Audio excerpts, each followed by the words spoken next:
Hello everybody, this is Felrus. Welcome back to the channel.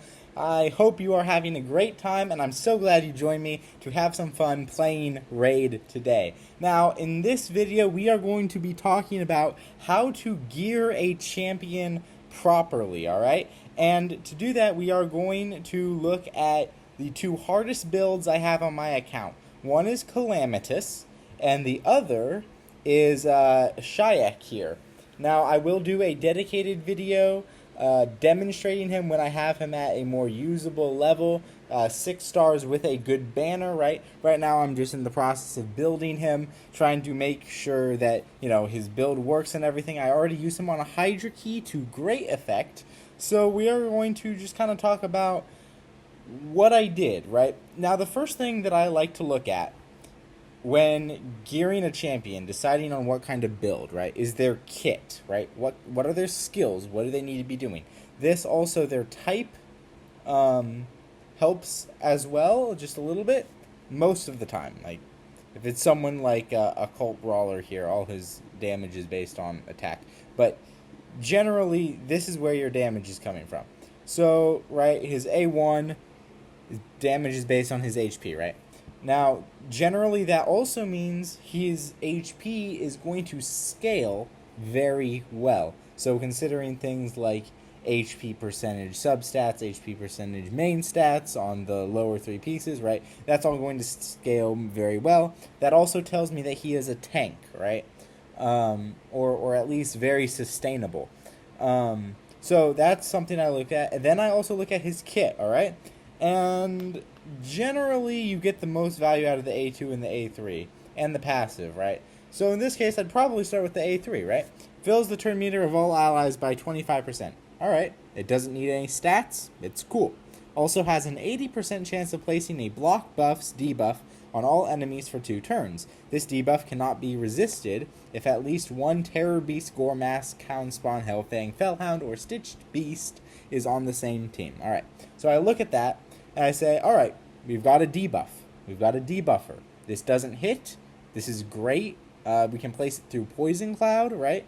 We can place it in Arena. We can place it on Dungeons. Basically, anywhere we want a block buff, this is about as good as you're going to get. As far as a block buffs skill goes, right? Because it doesn't hit, which means we don't run into affinity issues. So I look at that and I say, okay, do I plan to run him with a Hound? Right? That's the weird thing about this champion particularly, because normally, like, these conditional things, it's like, okay, well, do I want to bring, like, heal reduction or whatever, right? But this one is, do I want to dedicate a certain spot on my team to a Hound? And generally, I say, you know what, relying on that, these Hounds, they aren't the best in the game, they aren't great, they're fun, but they're not great. And so I would say, no, I don't want to run him with a Hound, which means he needs accuracy, alright? So that's the first stat that I see from him. Alright, next I look at the passive, right? Passive, when attacked, places a Hex debuff on the attacker for 1 turn. Ally attacks on targets under a Hex debuff placed by this champion deal 20% more damage, alright? Then he counterattacks, or sorry, all the Hounds counterattack when he's attacked, alright? So he needs accuracy anyway. Great. So clearly accuracy is going to be a stat priority for him, alright? Then I come and look at the A2.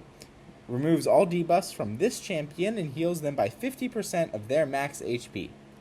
Then places a shield buff on this champion for 2 turns. The value of the shield is equal to any surplus heal. The shield buff cannot be removed, stolen, or transferred if at least 1 Hound is on the same team.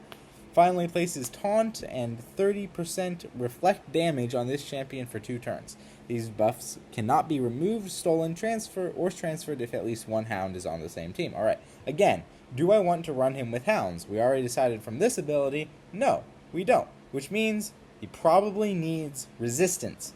And the reason he needs resistance is because this is a great skill for mischief tanking. Alright, he's giving himself 3 buffs. Okay? Which means that we put Lightning Cage or something on him, he's automatically going to have the most buffs on the Hydra team. So he's a mischief tank, alright? He's also probably going to be good in Cursed City or Siege, right? Because of the taunt. And the taunt is going to make sure that he's targeted and not other people. And then he'll do a little bit of damage with a 30% reflect damage as well. Alright, so he needs accuracy. He needs resistance. Alright? Also, what else does this tell us? It tells us that he needs speed. Not too much speed, but he needs probably under 220 speed, or anywhere from like 210 to 220 speed, because we want him to go faster than the Head of Mischief, but not so fast that he's running through these buffs. Alright? Next, the A1, decrease defense, and then we can ignore the Hound thing, because that is, we decide we aren't going to use them. Alright? So, he needs accuracy, he needs resistance, he needs speed, and he needs HP, because this shield is based on the surplus heal, which is based on his own HP. Alright, so we need those 4 stats, alright? Well, thankfully, we can choose 3 of those stats in the bottom 3 pieces, right? So I say, okay, he needs resistance, he needs accuracy, he needs HP. Which of those can I get a boost on from these bottom 3 pieces, right? I can get accuracy, I can get all 4. Alright? So it becomes a question of which 3. Now, really what I have to choose is between accuracy and resistance.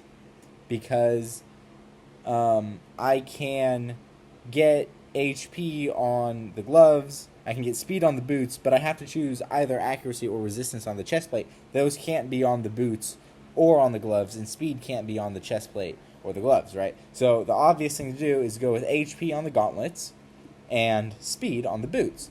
But what about the chest plate, right? Well, the way I decided this is which stat is harder to get, right?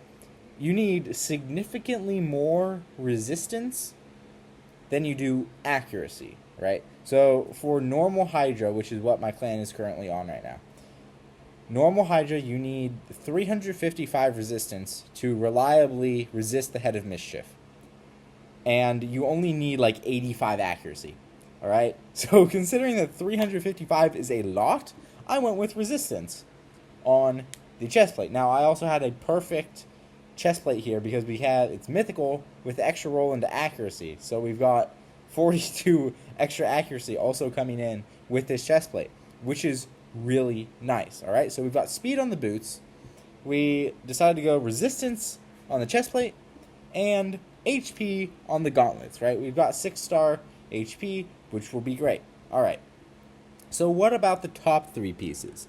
Well, with the top 3 pieces, I decided that I was going to focus on the substats and trying to complete any sets here, right? You can see I've got him in accuracy and I've got him in speed, right? The reason I have that is because, well, we are dedicating a lot to speed, right?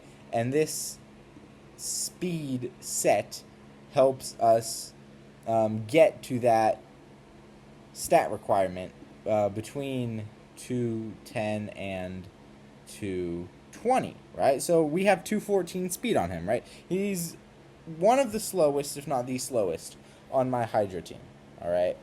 214 speed.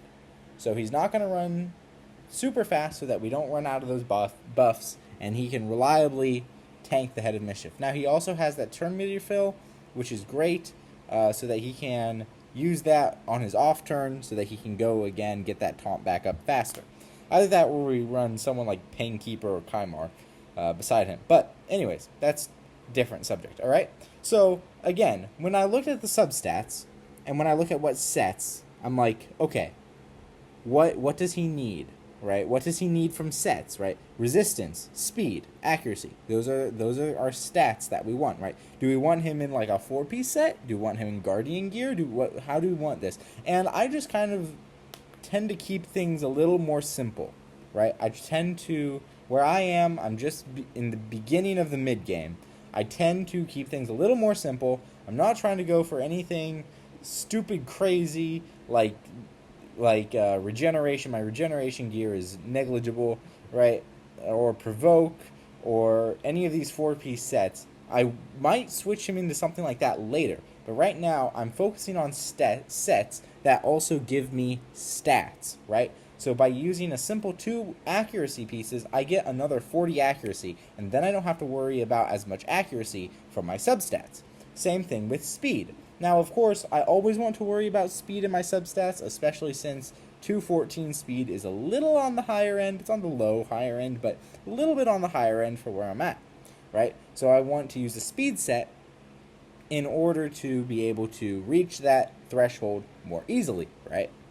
So, and then we have off pieces, right? Pieces that were so good. This is a great piece for him, right? We've got resistance and accuracy, two of his most important stats, right? Pieces that are really good for him, but Swift Parry is a 4-piece set. We've already got speed and accuracy. It couldn't fit on him, and Savage is just not good for him at all, right? But they're off pieces, right? These are the best pieces I have that also have substats that I care about, right? This has a speed substat. It has an accuracy substat, a very good accuracy substat. This one has a resistance substat, right? Like we said, resistance is a much higher priority because it's harder to get, right? You need more of it, right? It also has speed, right?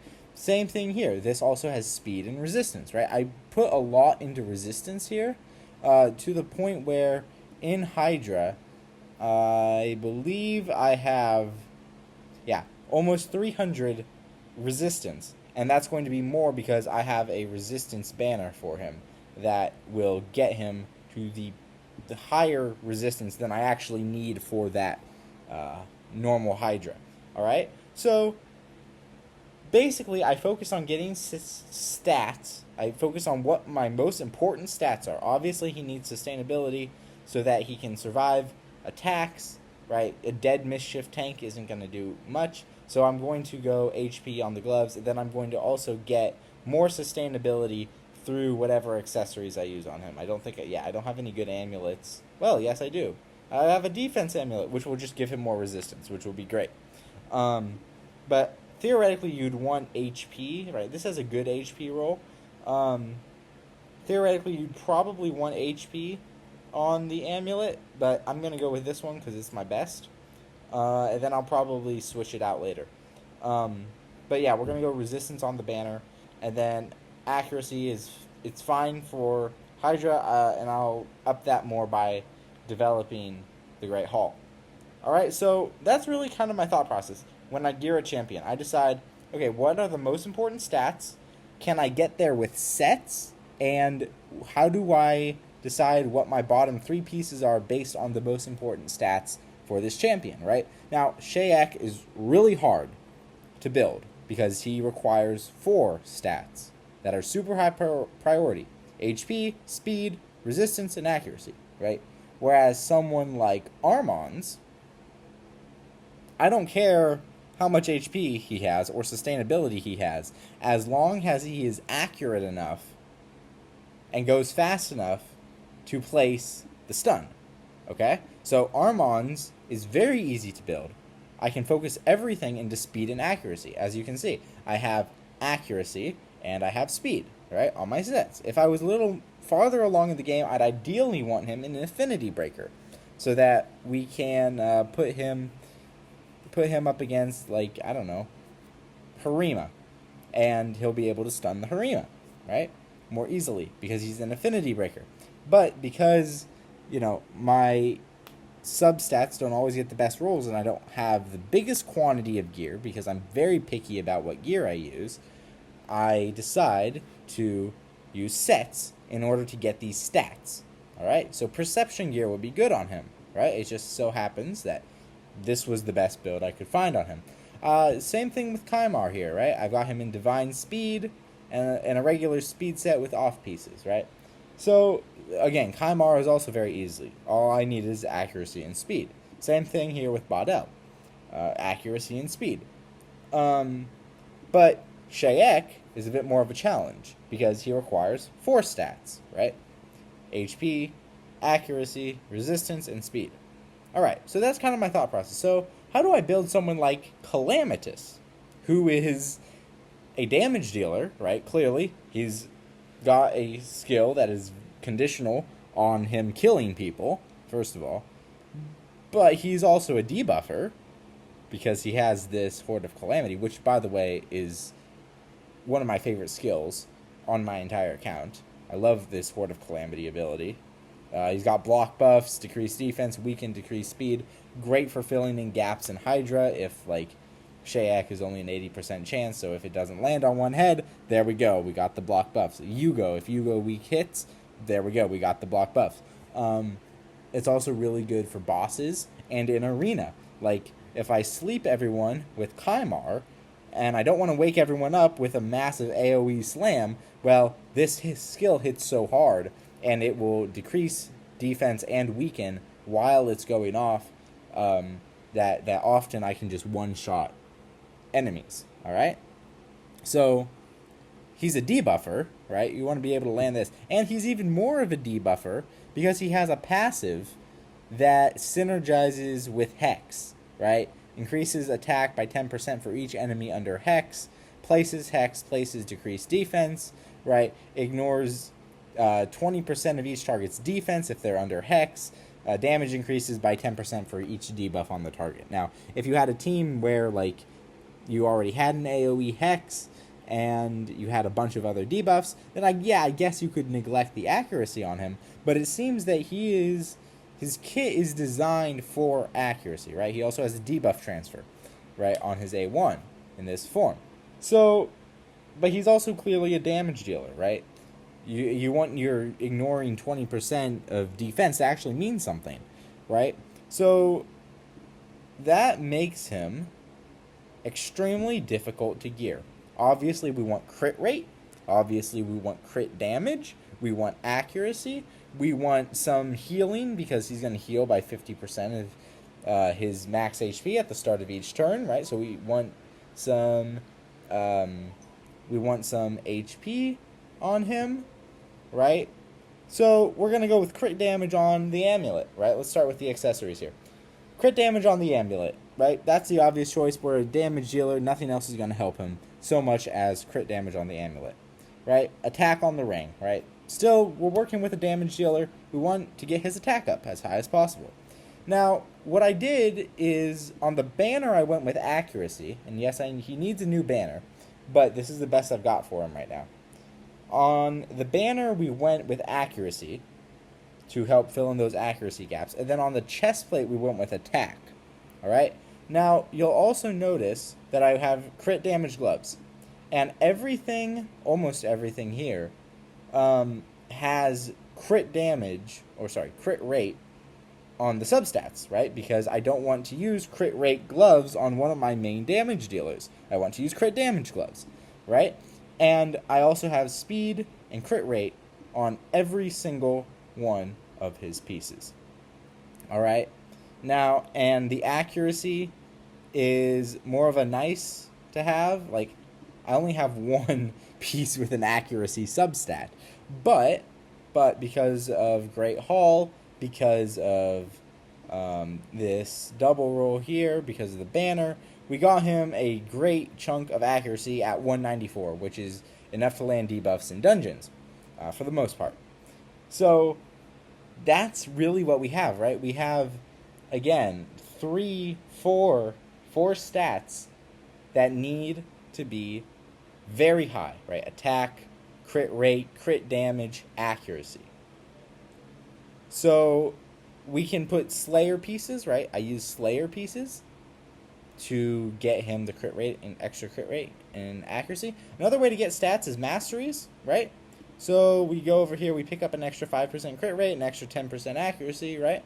We go to Lore of Steel, which will enhance his speed, right? You could pick up more resistance, right? You could come down here to Eagle Eye on a debuffer if you wanted. I went with War Master because I use him in Clan Boss, right?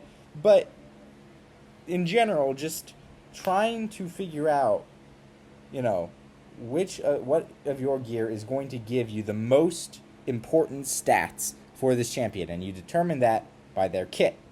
All right? So I hope this was helpful. We looked at how I geared, 2-3 different champions, right? And these are the two most complex builds on my account, by the way.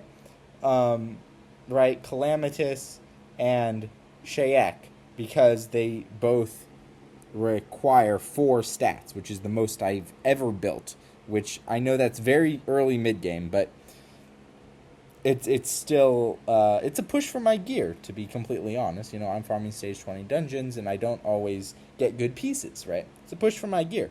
But I think I have figured out a way for Shayak and Calamitous. Calamitous is probably one of my best right now, to work. So, thank you all for watching, and I have been Felris. I will see you in another video.